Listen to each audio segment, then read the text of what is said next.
Hoe lang gaan jy nog jouself straf vir iets wat God reeds vergewe het? Ons praat maklik oor genade, maar baie van ons leef steeds asof ons skuldig is. Selfverwyt voel soms reg. Ons dink as ons skuldig voel, wys dit ons gee om.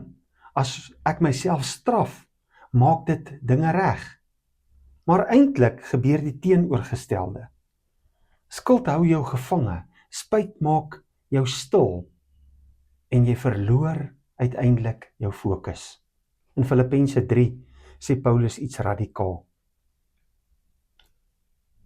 Maar een ding doen ek. Ek maak my los van wat agter is en strek my uit na wat voor is. Dit kom van iemand wat 'n rede gehad het om vas te kyk in sy eie verlede. Hy het die kerk vervolg, het mense laat ly, noem homself die grootste sondaar en tog bly hy nie daar nie. Vergeet beteken nie onthou nie jou verlede nie.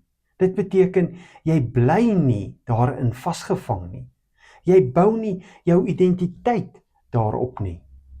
Wanneer jy bly leef in skuld en selfverwyt, verkleineer jy eintlik dit wat Christus aan die kruis gedoen het.